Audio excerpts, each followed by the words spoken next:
میرے حواس بیدار ہوئے تو میں ایک اندھیرے کمرے میں تھا۔ پھر کچھ دیر بعد مجھے روشنی کا احساس ہونے لگا۔ مجھے اپنے ارد گرد پیش کا احساس ہوا تو دیکھا کہ کچھ پولیس والے کھڑے تھے اور میں فرش پر چت لیٹا ہوا تھا۔ ایک پولیس والے کے ہاتھوں میں پانی کی بوتل تھی جس سے وہ پانی میرے چہرے پر پھینک رہا تھا۔ باوجود خواہش کے میں اپنے ہاتھوں کو حرکت نہیں دے سکا۔ میں نے اپنی طرف سے چیخ کر کہا تھا کہ مجھے پر پانی مت پھینکو، لیکن میرے لبوں پر سے ایک لفظ بھی ادا نہیں ہو پایا۔ مجھے یوں لگا کہ جیسے میں پتھر کا بن گیا ہوں۔ پھر آہستہ آہستہ مجھے ہوش آنے لگا، یہاں تک کہ مجھے ارد گرد کی آوازیں صاف سنائی دینے لگیں۔ اوئے ہوش نہیں آیا؟ اس بہن، کسی نے کرخت انداز میں پوچھتے ہوئے نہایت غلیظ انداز میں گالی دی۔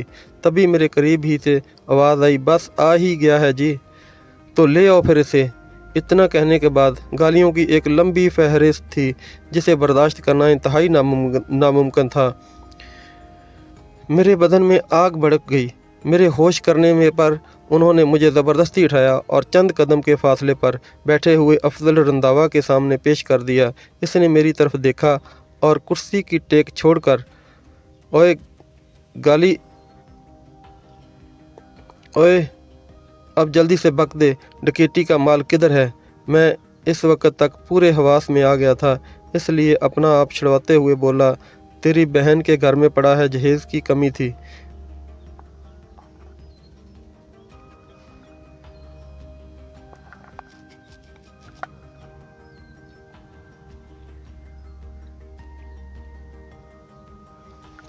وہ پوری کی ہے۔ میرے اس طرح کہنے پر وہ بری طرح چونک گیا۔ حیرت سے چند لمحے میری طرف دیکھتا رہا، پھر بجائے بھڑکنے کے اسی کرخت لہجے میں بولا جیسے میں نے کچھ بھی نہ کہا ہو، جیپ تیرے گھر کے باہر سے برآمد ہو گئی ہے۔ یہ میرے سامنے چودھری حفیظ بیٹھے ہوئے ہیں، ان کے بیٹے سے گاڑی چھینی گئی تھی، جہاں جو مال اس نے کہنا چاہا، مگر میں نے ٹوکتے ہوئے کہا، اگر کوئی تیری بیوی میرے گھر کے سامنے لا کر چھوڑ دے تو کیا اسے بھی میں نے اغوا کیا ہے؟ اوئے زیادہ سیاںا نہ بن اور اپنی زبان قابو میں رکھ، ورنہ تیرے بدن کے ہر سوراخ بولے گا کہ مال کہاں ہے، بے غیرت! اس نے غصے میں سرخ ہوتے ہوئے کہا۔ میں رخ پھیر کر اس چودھری حفیظ کو دیکھنے لگا جو بڑے ٹھسے سے کرسی پر برجمان تھا۔ میں نے پہلی بار اسے دیکھا تھا۔ یہ کون ہے اور میرے گھر سے باہر جیپ تک کیسے پہنچا؟ یہ سوال میرے ذہن میں گونج کر رہ گئے۔ تب تک افضل رنداوا نے کہا، اتنی ٹھکائی کے بعد تجھے عقل آ جانی چاہیے، ورنہ رات بھر تک تیرے جسم کے ریشے ریشے تک ادڑ جائیں گے۔ اوئے سن، اوئے رنداوے، اس جیپ پر جب 6 حملہ آور اسلحہ اوئے سن، اوئے رنداوے، اس جیپ پر 6 حملہ آور اسلحہ سمیت مجھے قتل کرنے کے لیے آئے تھے۔ میں نے ان بزدلوں کو مار بگایا۔ یہ جیپ ان لوگوں نے وہاں چھوڑی اور بھاگ گئے۔ مجھے نہ کسی ڈکیتی کا پتہ ہے اور نہ میں کسی مال کے بارے میں جانتا ہوں۔ یہی سچ ہے اور یہی میرا بیان ہے۔ اب تو جو چاہے کر لے، میرا بیان یہی رہنا ہے، لیکن یہ یاد رکھنا، اپنی اتنی ہی اوقات دکھانا جتنی تو بعد میں برداشت کر سکے۔ میں اتنا کہہ کر خاموش ہو گیا۔ وہ حیرت سے میری طرف دیکھ رہا تھا۔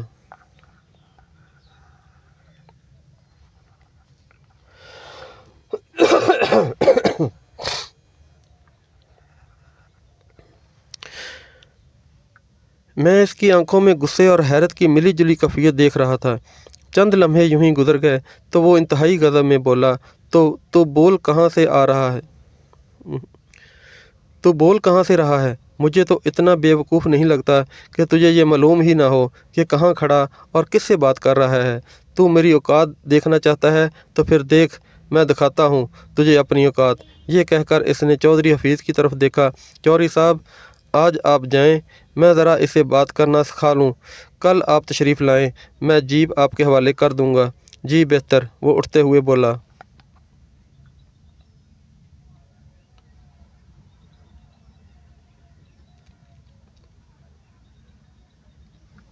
تبھی اس نے دوسرے کمرے میں موجود اپنے ساتھیوں کو چلنے کا اشارہ کیا اور تھانے سے نکلتا چلا گیا۔ تبھی افسر رنداوا نے اپنے قریب کھڑے پولیس والوں سے کہا، اوئے لے جاؤ اسے اور چھترول کر کے سمجھاؤ کہ بولتے کیسے ہیں۔ आज रात कोई डकैती, कोई माल बरामद करवाने की ज़रूरत नहीं है। मरता है तो मर जाए, मैं संभाल लूँगा। क्यों, तुम्हारे यहाँ मुर्दों के साथ रिश्ते जोड़ते हैं? क्यों तुम्हारे यहाँ मुर्दों के साथ रिश्ता जोड़ते हैं? कौन सा रिश्ता देगा मुझे? मैंने इंतहाई नफ़रत से तंज़िया अंदाज में कहा तो वो गुस्से में पागल हो गया। मैं इसे जिस कदर गुस्सा दिलाने की कोशिश कर रहा था, मेरी हर कोशिश बेकार जा रही थी। वो मेरा इरादा भांप गया था, या कुदरती तौर पर वो कुछ नहीं कर रहा था जो मैं चाह रहा था। इस बार जो मैंने कहा तो वाक़यातन गुस्से में अपने हवास खो बैठा और पूरी कुव्वत से मुझे थप्पड़ मारने के लिए लपका। यही वो मौका था जिसके लिए मैं कोशिश कर रहा था। इसका दाएं हाथ ऊपर उठा था इसका दायां हाथ ऊपर उठा था, बाएं हाथ की भिंची हुई मुट्ठी कमर के पीछे थी। वही एक लम्हा था। मैंने आगे बढ़कर इसके रिवाल्वर पर हाथ डाल दिया, दूसरा हाथ इसकी मुट्ठी वाले बाजू पर डाला और चश्मे ददन में घूमकर इसकी गर्दन में बाजू हमायल कर दिए। वो एकदम से ठठक गया और फिर वहीं साकत हो गया। मैंने रिवाल्वर के वज़न से अंदाज़ा लगा लिया था कि वो खाली नहीं है, बस सेफ्टी कैच नहीं हटाया हुआ था। मैंने इसकी आंखों के सामने रिवाल्वर लाकर सेफ्टी कैच हटाया और सर्द लहजे में बोला, ये है तेरी औकात।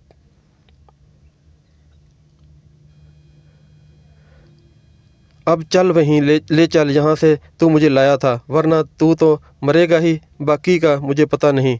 देख, गोली नहीं चलाना, मैं तुझे ले चलता हूँ, चल, इसने तेजी से कहा और बाहर जाने को तैयार हो गया। करीब खड़े सिपाही इस सूरत हाल से हवास बाख्ता हो गए थे। इनमें से एक तेजी से बाहर की जानब भागा। मैं नहीं जानता था कि वो क्या सोचकर भागा था, चाहे इंतहाई गुस्से में ही सही, मगर मैं खामखा खुद को मुजरम साबित कर रहा था। मेरा लाशऊर मुझे ऐसी हरकत करने से बाज रख रहा था, मगर वो वक़्त ऐसा नहीं था कि मैं ज़रा सी भी कमज़ोरी दिखाऊं। बाद में जो होता है मैं भुगत लेता। इस वक्त जो उन्होंने मुझे जलील करके पकड़ा था, इसने मेरा दिमाग घुमा के रख दिया था। मैं रंधावा को काबू किए जब अंदरूनी कमरे से बाहर बरामदे में आया तो पूरे थाने में लोग हम दोनों का तमाशा कर रहे थे।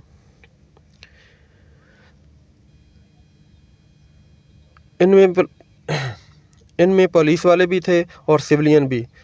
कुछ जज्बाती पुलिस वालों ने अपनी गन्नें सीधी की और गैर इरादी तौर पर हमारी जानब लपके, मगर अफजल रंधावा ने हाथ के इशारे से मना कर दिया। इससे पहले कि मैं बरामदे की 2-4 सीढ़ियाँ उतरकर सेहन अबूर करता और फिर बाहर निकल जाता, थाने में आगे पीछे 2 गाड़ियाँ तेज़ी से आ रुकीं।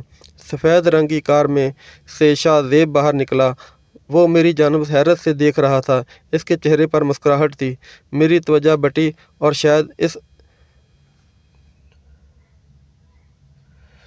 शायद इस पर अफसर रंधावा ने मेरी गिरफ्त को ढीली महसूस किया। इसने मेरा बाजू अपनी गर्दन से हटाने की तेज़ी से कोशिश की। मैंने इसे मज़ीद दबा दिया, यहाँ तक कि इसकी आंखें बाहर उबल पड़ीं। ये लम्हों में हुआ था। दूसरी गाड़ी 4 व्हील जीप थी जिसके शीशे काले थे। इसमें से पीरज़ादा वकास बाहर निकला। वो मेरी तरफ इंतहाई दिलचस्पी से देख रहा था।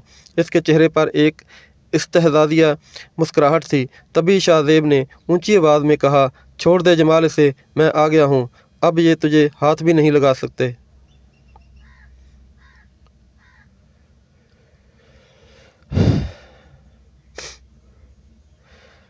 मैंने अफसर रंधावा को छोड़ने में ज़रा सा तवक्कुफ़ किया था, शायद इसलिए कि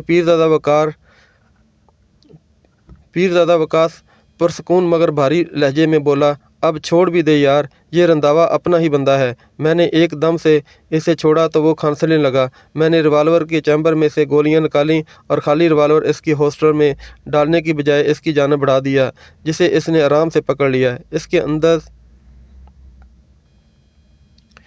इसके अंदाज में शर्मिंदगी का भरपूर तासर था। मैं बाहर की जानब नहीं लपका, बल्कि